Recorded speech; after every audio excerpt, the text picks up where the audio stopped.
Seorang pemikir berbagi, pernah gak Anda merasa bahwa lingkungan atau pertemanan Anda hanya memanfaatkan Anda? Entah itu dari sisi keuangan, keahlian Anda bahkan memanfaatkan pertemanan hanya untuk mengambil sisi keuntungan dari pengetahuan Anda. Berikut admin rangkumkan beberapa cara dalam bersikap agar teman atau lingkungan Anda tidak memanfaatkan Anda dengan mudah. Rangkuman ini admin ambil dari referensi buku, 48 Laws of Power, yang ditulis oleh Robert Greene. Buku ini pertama kali diterbitkan pada tahun 1998 dan telah menjadi populer di kalangan pembaca yang tertarik dengan topik kekuasaan, pengaruh, dan dinamika interpersonal. Buku ini berisi serangkaian hukum atau prinsip yang dianggap dapat membantu seseorang memahami dan menguasai permainan kekuasaan dalam berbagai konteks, termasuk dalam bisnis, politik, dan kehidupan sehari-hari. Di sini admin hanya akan membahas hukum kekuasaan dalam kehidupan sehari-hari, agar setiap rencana atau hal yang menonjol dari diri Anda tidak mudah dimanfaatkan oleh lingkungan atau teman Anda.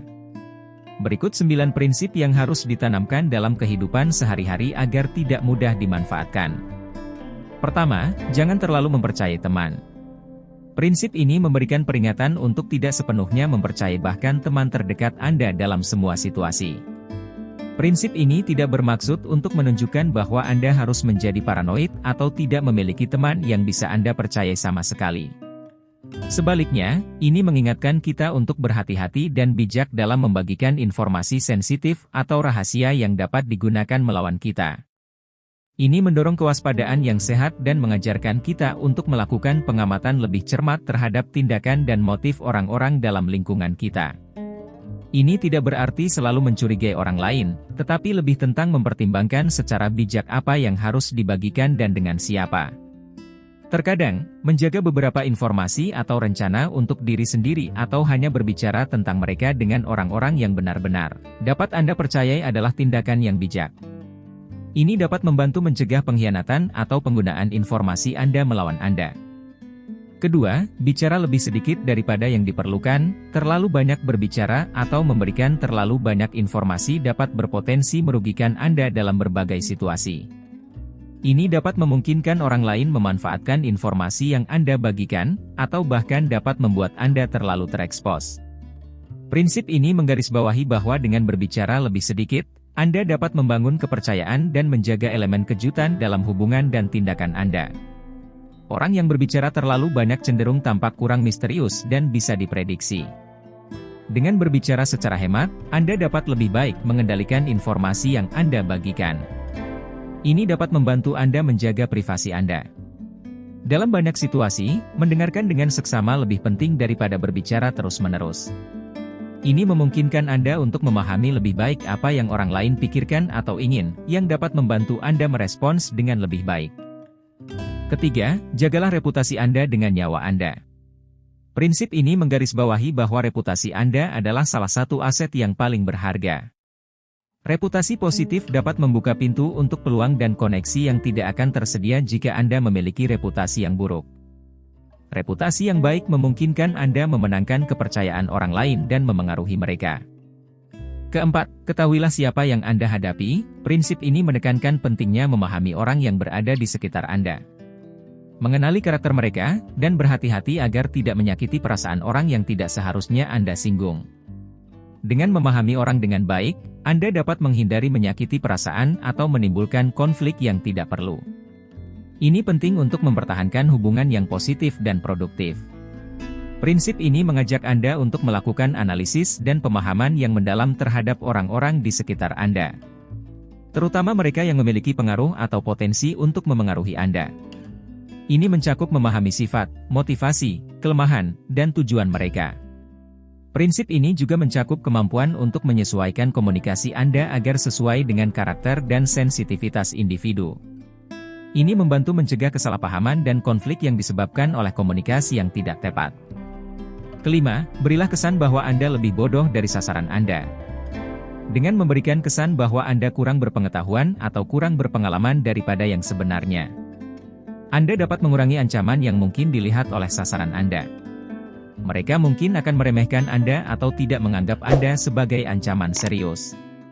Dengan tampak tidak terlalu cerdas atau tahu banyak, orang mungkin lebih cenderung berbicara lebih banyak dan memberikan informasi yang berguna kepada Anda. Ini dapat memberi Anda keuntungan dalam mengumpulkan wawasan atau data. Terkadang, menjadi terlalu cerdas atau penuh perhatian dapat menarik perhatian negatif atau membuat Anda menjadi target. Dengan berpura-pura lebih bodoh, Anda mungkin dapat menghindari pemantauan yang tidak diinginkan. Memainkan dengan ego orang lain dengan berpura-pura kurang tahu dapat membantu Anda memanfaatkan kelemahan mereka atau membuat mereka merasa lebih kuat atau unggul. Keenam, ketahuilah kelemahan setiap orang. Prinsip ini mendorong Anda untuk melakukan analisis yang mendalam terhadap orang-orang di sekitar Anda, terutama mereka yang berpotensi menjadi pesaing atau yang dapat memengaruhi nasib Anda. Informasi tentang kelemahan individu dapat digunakan sebagai alat untuk mencapai tujuan Anda. Prinsip ini juga mengajak Anda untuk melihat kelemahan sebagai peluang. Ketujuh, mengabaikan mereka adalah pembalasan dendam terbaik. Prinsip ini menggambarkan cara untuk menghadapi orang yang mungkin telah melukai Anda atau menjatuhkan Anda. Mengabaikan orang yang berusaha merugikan Anda atau yang telah melukai Anda adalah reaksi yang tidak terduga. Ini dapat membingungkan atau mengganggu mereka. Prinsip ini juga mengajak Anda untuk menghindari konfrontasi yang mungkin hanya memperburuk situasi. Mengabaikan dapat membantu Anda menjaga kendali atas emosi Anda dan menghindari terlibat dalam perang kata-kata atau perkelahian yang tidak produktif. Dalam beberapa kasus, ketidakpedulian dan kesunyian dapat memberikan kesan bahwa Anda tidak terpengaruh oleh tindakan atau kata-kata mereka. Ini dapat membuat mereka merasa tidak berhasil dalam upaya mereka untuk merugikan Anda. Kedelapan, berpikirlah sesuka Anda, tetapi bersikaplah seperti orang lain. Prinsip ini mencerminkan strategi untuk berinteraksi dengan orang lain dan memahami pentingnya menjaga penampilan dan perilaku yang sesuai dengan norma sosial dan harapan orang lain. Prinsip ini menekankan bahwa bagaimana Anda terlihat oleh orang lain adalah hal yang penting. Penampilan Anda mencakup perilaku, tindakan, dan komunikasi verbal dan nonverbal. Bersikap seperti orang lain berarti Anda harus mampu beradaptasi dengan situasi dan lingkungan yang berbeda. Terkadang, berperan seperti orang lain atau menyesuaikan perilaku Anda dengan ekspektasi mereka dapat memberikan keuntungan. Ini dapat membantu Anda membangun hubungan yang baik atau menghindari konflik yang tidak perlu. Salah satu aspek yang penting dalam prinsip ini adalah kemampuan untuk mengendalikan perasaan dan emosi Anda dan tidak membiarkan mereka menguasai tindakan Anda. Kesembilan, jangan pernah terlihat terlalu sempurna. Prinsip ini menggarisbawahi pentingnya tidak selalu terlihat sempurna atau tak terlampaui dalam interaksi sosial dan berbagai konteks kehidupan. Terlihat terlalu sempurna dapat memicu rasa cemburu atau iri dari orang lain. Ini bisa merugikan hubungan atau menyulitkan Anda dalam berinteraksi dengan orang-orang yang mungkin merasa tidak nyaman dengan kesempurnaan Anda. Terlihat terlalu sempurna dapat membuat Anda menjadi target bagi mereka yang ingin menggagalkan Anda atau merusak reputasi Anda. Orang-orang cenderung mencari kesalahan atau kelemahan pada orang yang tampak sempurna. Itulah 9 prinsip yang harus Anda tanamkan agar Anda tidak mudah dimanfaatkan lingkungan atau teman Anda. Semoga informasi ini bermanfaat dan tetap dukung channel admin. Agar admin tetap semangat dalam berkarya, jangan lupa klik tombol like, komen dan ikuti. Terima kasih.